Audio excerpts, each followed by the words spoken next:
Bonjour à tous, bienvenue dans cette nouvelle vidéo, c'est Louis Axel et aujourd'hui je suis dans une période de down. Qu'est-ce qu'une période de down? Eh bien c'est une période au cours de la guérison des troubles alimentaires qui c'est une période dans laquelle vous mangez beaucoup et ça peut susciter beaucoup d'inquiétudes, vous dire est-ce que finalement c'est parce que je n'ai pas trouvé la solution à ma guérison? Est-ce que, voilà, il y a mille questions que le mental va se poser, va se dire. Euh, et donc, je voudrais faire cette vidéo pour les gens qui sont en cours de guérison des troubles du comportement alimentaire et qui ont une période difficile. Euh, je suis en plein dedans. Je suis en plein déjà dans une période dans laquelle je mange beaucoup. Et donc, forcément, mon sommeil est impacté, mon humeur est impactée, mon énergie est impactée. D'ailleurs, je fais cette vidéo juste après vous avoir fait la vidéo sur le perfectionnisme. C'est bien finalement. Déjà, ça veut dire que premièrement, j'applique bien les conseils de cette même vidéo puisque j'enquille sur une autre vidéo juste après, ce qui me paraissait un petit peu impensable parce que c'est quand même fatigant de parler à une caméra. J'ai pas beaucoup dormi, etc., etc. Et pourtant, je suis encore là à vous parler. Ça me fait très plaisir. Donc, période de down. Comment réagir dans ces cas-là? Comment prendre, avec quelle philosophie prendre ce qu'il arrive? Déjà, il faut comprendre il y a pas de down ou de up. Il n'y a pas de moment où en fait ça va mieux ou ça va moins bien. Peut-être que d'un point de vue de l'énergie, comme tout ce que j'ai dit avant, effectivement, à court terme, là, maintenant, ça va moins bien, mais c'est potentiellement grandement nécessaire pour que ça aille bien sur le long terme. L'important, c'est, j'ai envie de dire, plus ou moins de vous en tenir au plan, c'est-à-dire manger à intervalles réguliers j'ai envie de dire dans les quantités que vous souhaitez. Mais c'est plus que c'est pas vraiment ça, c'est plutôt avec l'autorisation totale de manger en fait. C'est-à-dire il faut pas vous dire voilà je vais manger ça et quand vous arrivez à la fin de votre repas vous avez encore faim et vous culpabilisez de manger plus. Ce qu'il faut vous dire c'est vraiment je vais manger absolument ce que mon corps me demande. Si vous souhaitez guérir, c'est ce qu'il faut faire. Et je peux vous le dire, je suis monté à 123 kilos sans muscle, sans muscle. J'avais arrêté en tout cas de pratiquer la musculation et aujourd'hui j'ai déjà bien perdu. Je suis autour des 117 kilos. Évidemment, c'est variable. Tout en pratiquant beaucoup de musculation et en ayant pris vraiment du muscle depuis cette période où je faisais 123 kilos. Donc voilà, je suis déjà en train de perdre alors que j'ai complètement lâché la bride vis-à-vis de la nourriture.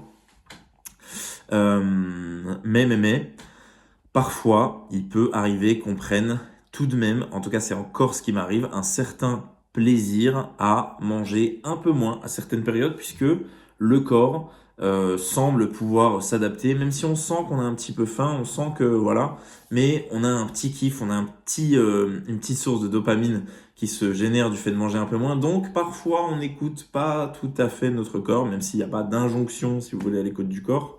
Ce que je veux dire simplement, c'est que ce down que j'ai actuellement où je mange beaucoup, je l'explique pas mal par rapport à ces dernières semaines où vraiment j'ai perdu beaucoup de poids pardon, et c'est pas uniquement dû au fait d'être vraiment, j'ai envie de dire presque guéri, c'est aussi dû au fait que il est vrai qu'il a pu arriver 2-3 fois qu'à certains repas, je finisse le repas et que je me dise bon, je suis assez content de finir maintenant, même si je sens qu'effectivement il faudrait un petit quelque chose en plus, je suis assez content là de finir maintenant, ça me fait plaisir et j'y arrive, donc j'en suis content.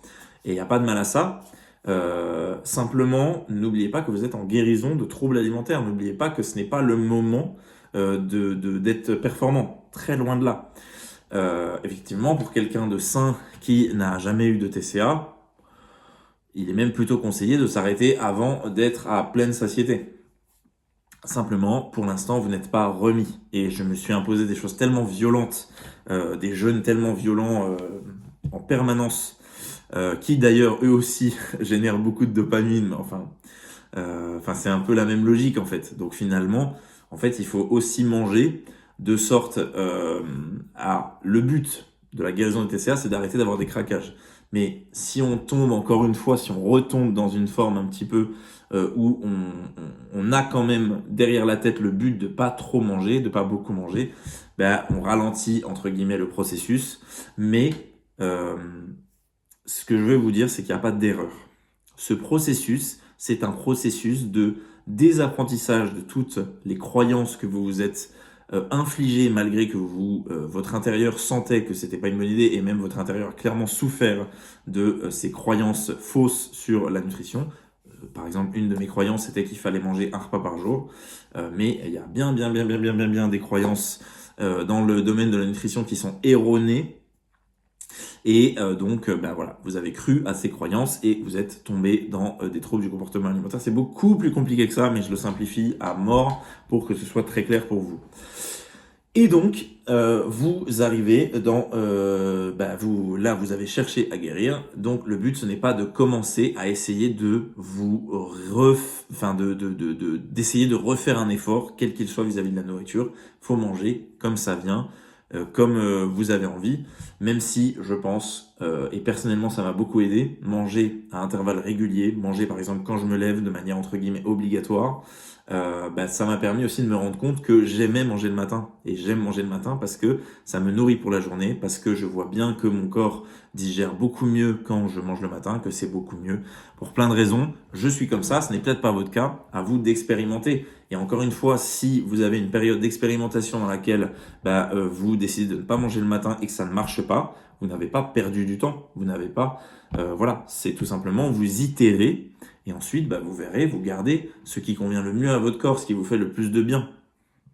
Et donc, en ce qui me concerne, c'était cela. Malheureusement, il y aura des hauts, des bas. Mais il faut que vous compreniez qu'il n'y a pas d'erreur. C'est impossible, en fait, de faire une erreur. Quand on a sincèrement pris la décision qu'on allait guérir, il n'y a plus d'erreur possible à faire. Puisque tout ce qui va se passer, c'est des ups, des downs, des ups, des downs, des ups, des downs. Mais finalement, vos TCA, eux, vont clairement baisser. Votre fréquence de crise va normalement drastiquement baisser. Si vraiment vous prenez la décision de manger coûte que coûte, quoi qu'il en coûte, tout ce qui vient, on en reparlera plus en détail. Ne faites pas ça comme ça du jour au lendemain. Quoique, pourquoi pas. Mais voilà, il y a plein de vidéos sur ce phénomène-là. Je vous recommande évidemment la chaîne Pacification Alimentaire, comme je le fais à chaque vidéo. C'est celle de mon coach en boulimie. Et donc, il m'a accompagné dans ces moments où je me relâchais alimentairement. Et en termes de santé, en termes de bonheur, en termes d'épanouissement personnel, c'est le jour et la nuit. Même si je suis encore en cours de guérison, j'ai encore beaucoup de choses à faire pour sortir de cette saloperie, de cette maladie. Mais voilà. Il n'y a pas d'erreur, vous ne pouvez pas faire d'erreur dans votre guérison. Vous itérez et vous voyez ce qui est bon pour vous et ce qui n'est pas bon pour vous. Et puis voilà, je pense que en fait, je pourrais concrètement finir la vidéo ici.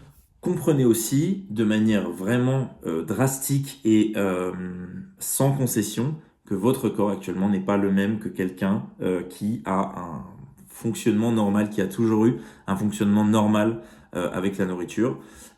C'est pas parce que cette maladie n'est absolument pas reconnue, sérieusement, on va dire, qu'elle n'existe pas.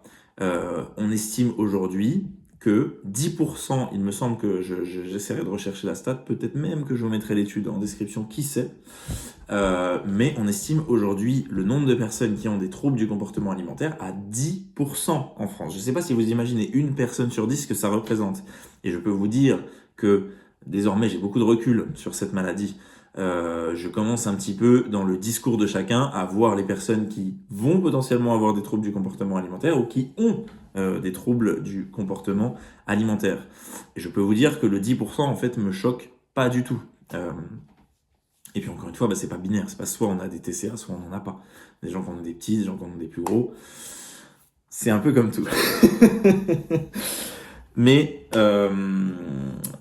comprenez aussi que ces périodes de up and down, ces périodes où vous vous imposez une forme de parfois encore vous voyez toujours la nourriture sous une forme de performance. Il en est de même pour votre apparence corporelle.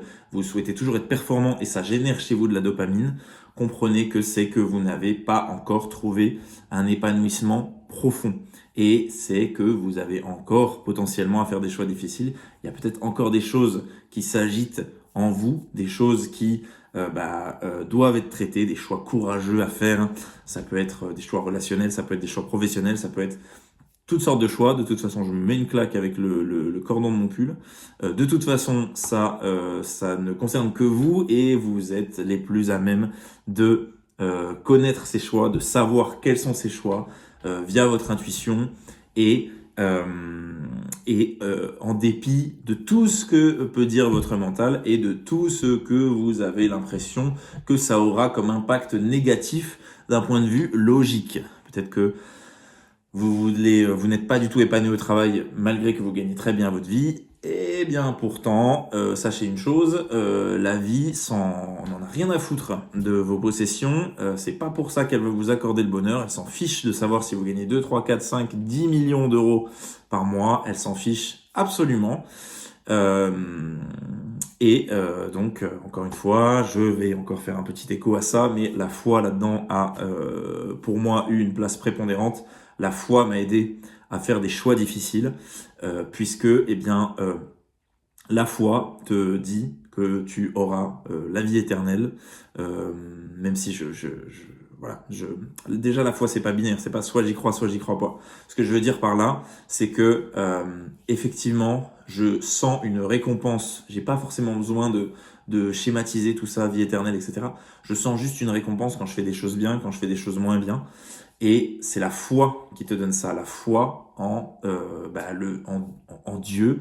Et encore une fois, je vais le répéter, je pense à chaque vidéo, je me fiche de comment tu appelles Dieu. Dieu, c'est ce qui nous connecte chacun de nous. C'est ce qui fait que quand tu fais du mal à quelqu'un pour ton propre profit, tu as de la culpabilité. Ça, par exemple, c'est Dieu. Et ça, c'est ce qui fait que ça peut te rendre malheureux. Et il faut faire très très attention d'ailleurs, je vais pas dériver très longtemps là-dessus, mais aujourd'hui professionnellement, Internet nous permet parfois de bien nous voiler la face sur ce que sont réellement nos activités, les tenants et les aboutissants de ce qu'on fait. Et du coup, il faut faire très très attention.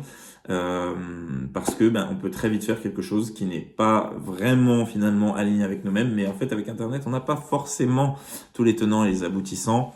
Parenthèse fermée, mais comprenez une chose, vous avez des choix difficiles à faire, vous avez des choix qui n'ont peut-être aucune logique, mais que vous savez devoir faire. Sachez que derrière ces choix difficiles, on s'attend à ce que ce soit terrible, que la peur vous fait dire qu'il va se passer plein de choses terribles, et en fait il se passe pas grand chose de terrible, et en fait le pire des cas, même quand il arrive, n'est pas si violent que ça. Je vais vous prendre un dernier exemple, dernière parenthèse, mais ça peut vous aider à arrêter les up and down. Comprenez que je vais vous prendre l'exemple de mon ex-copine que j'ai quittée, et pourtant elle avait à peu près tout ce qu'il fallait. C'était quelqu'un de très bien, c'était quelqu'un de drôle, c'était quelqu'un qui franchement me tirait plutôt vers le haut, mais malheureusement je sentais très bien que ce n'était pas la bonne, je suis parti et j'en ressens un bien-être énorme. Évidemment, j'ai une souffrance concrète sur le plan matériel, on va dire, parce que sur le plan visible, sur le plan du évidemment il y a un manque, évidemment il y a il y a des sensations qu'on n'a plus quand on n'est plus en couple, mais pour autant il y a une libération intérieure qui vaut tout l'or du monde, et le bonheur c'est se sentir toujours aligné à ses valeurs, quelles que soient les choses qui se passent autour de soi. Et donc, il faut vous réaligner, il faut enfin faire ces choix courageux que vous surmentalisez et qui finalement sont pas si ouf que ça. Je m'attendais à ce que ce soit extrêmement difficile de faire ce que j'ai fait. J'ai repoussé le moment du mieux que j'ai pu, du plus que j'ai pu.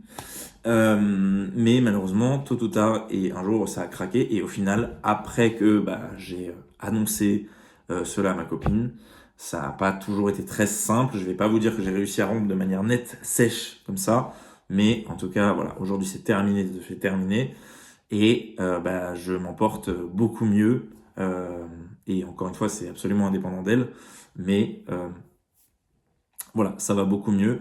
Et mes up and down et mon rapport à la nourriture, c'est grandement apaisé. C'est plus du tout comme avant. Mais j'ai encore d'autres choses à affronter, d'autres choix difficiles à faire.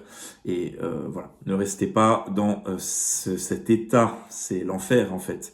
On parle beaucoup d'enfer et de paradis plus tard. Moi, je crois que c'est déjà sur Terre. C'est que quand on commence à faire des choix par logique, par envie de possession, par cohérence avec ce qu'on a fait dans le passé, plus que par intuition et par courage et par cœur, eh bien, voilà, on s'intéresse. En fait, quand on est aligné avec soi, on ne s'intéresse plus à être performant avec la nourriture, on ne s'intéresse plus à être performant corporellement, on ne s'intéresse plus à toutes ces choses qui sont de l'ordre du détail. Il faut vous rendre compte que ces choses-là sont venues dans votre vie parce que vous n'avez pas voulu affronter certaines choses de votre vie. Ça a été le cas pour moi, par exemple, quand je me suis fait, je voulais être footballeur et je me suis fait les ligaments croisés et j'ai perdu ma première copine dans la foulée. Et à ce moment-là, je pense que je n'ai pas voulu affronter ces émotions intérieures. Et donc, eh bien, ça s'est mal passé pour moi. J'ai commencé à être obsédé par mon corps, etc. Or, tout le monde s'en fiche de savoir si vous êtes à 15 ou à 20% de masse grasse et tout le monde, c'est beaucoup plus important de s'accomplir dans ce que vous êtes vraiment. Ça vous donnera toujours beaucoup plus d'épanouissement et d'ailleurs à peu près de tout en fait, d'argent, de reconnaissance, etc. que de vous concentrer sur l'argent, la reconnaissance, votre apparence corporelle, parce que même si vous les obtenez en vous concentrant dessus, vous aurez beaucoup de comptes à rendre et vous serez très malheureux. Je vous conseille les 7 lois spirituelles du succès à ce sujet. Voilà, j'ai encore comme un petit peu à chaque fois dérivé, mais je pense que c'était assez nécessaire. Et je vous dis à très vite pour une nouvelle vidéo. J'espère que grâce à cette vidéo, j'ai calmé un petit peu ces up and down dans la guérison. Sachez qu'en tout cas, vous êtes toujours en train d'avancer. Même si ça vous semble lent, même si vous vous sentez tiraillé intérieurement toujours un petit peu, même s'il y a des sensations, bref, sachez que vous avancez, sachez que chaque repas que vous faites est finalement un acte de résistance contre la maladie et que chaque fois que vous écoutez votre corps, c'est encore un pas de plus. Quand j'étais dans une privation alimentaire extrême, que je mangeais qu'un repas par jour, etc., il m'aurait été impossible de faire des choix courageux. Absolument impossible. Et donc, comprenez aussi que là, c'est manger qui va vous permettre de vous relâcher, de vous rendre compte que vous êtes assez, que vous êtes, que vous ne manquez de rien, puisque aussi, évidemment, je vais encore repartir, mais la pyramide de Maslow, je ne sais pas si vous connaissez, la pyramide de Maslow, c'est une pyramide qui montre nos besoins petit à petit. Le problème, c'est que si votre besoin primaire, donc le premier étage de la pyramide, c'est manger, boire, dormir. Si votre besoin de manger n'est pas comblé, vous ne pouvez même pas espérer combler les besoins au-dessus, les besoins d'accomplissement, les besoins de communauté, etc., etc. Donc, sachez qu'à chaque fois que vous mangez, c'est un acte de résistance qui vous permet de vous ancrer dans cette pyramide et qui vous permet potentiellement de franchir le premier étage. Je vous assure que le premier étage est le plus dur. Ensuite, les choses viennent petit à petit de manière assez pas si rapide que ça, mais en tout cas de manière beaucoup plus fluide. Voilà. Je vous remercie pour votre écoute, je vous souhaite beaucoup de courage. J'espère que cette vidéo vous aura aidé et je vous dis à très bientôt pour une nouvelle.